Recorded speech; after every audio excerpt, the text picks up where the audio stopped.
తదుపరి వృషభ రాశి.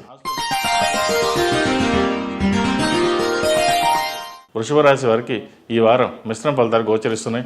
ఆర్థికపరమైన ఇబ్బందులు తలెత్తే అవకాశాలు గోచరిస్తోంది. వ్యాపారపరంగా లాభసాటిగా ఉండవు.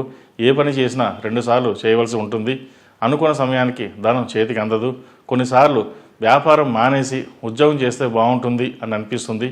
నిరాశ పడకుండా ముందుకు వెళ్ళండి. దైవానుగ్రహం తోడు ఉంటుంది.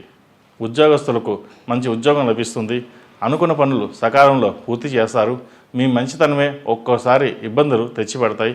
అందరూ మనవాళ్ళే కదా అని అన్ని విషయాలు చర్చిస్తారు. అవసరానికి మించి అన్ని విషయాలు చర్చించవద్దు. ఆదాయం ఉన్న ఖర్చులు అధికంగా ఉంటాయి. వివాహం కాని వారికి మంచి సంబంధం కుదురుతుంది. సంతాన విషయంలో జాతక పరిశీలన చేసుకుని వెళ్ళడం మంచిది. జీవిత భాగస్వామితో విభేదాలు వచ్చే అవకాశం గోచరిస్తోంది. మాట్లాడేటప్పుడు ఆచితూచి వ్యవహరిస్తే విభేదాలు తొలగిపోతాయి. ప్రతి విషయంలోనూ మీకంటూ ప్రత్యేకమైన స్థానాన్ని, ప్రతి విషయంలోనూ మీకంటూ ఒక గౌరవాన్ని పొందాలని భావిస్తారు. అదే జరుగుతుంది. ఏ విషయంలోనైనా సరే చేసిన పొరపాటు తిరిగి చేయకుండా జాగ్రత్త పడండి. స్థిరాస్తులు కొనుగోలు చేసేటప్పుడు అన్ని విషయాల్లో జాగ్రత్త వహించాలి. పిల్లల చదువులు, వారి ఉన్నత అభివృద్ధి మీ మానసిక సంతోషానికి కారణమవుతాయి. విద్యార్థులకు మంచి కాలం అని చెప్పవచ్చు.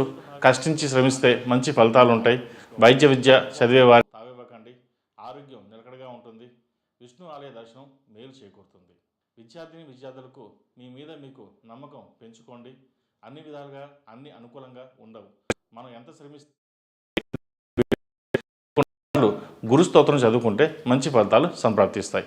ఈ రాశిలో జన్మించిన వారికి కలిసి వచ్చే సంఖ్య నంబర్ 6, కలిసి వచ్చే దిక్కు పడమర, కలిసి వచ్చే రంగు తెలుపు. తదుపరి మిథున రాశి.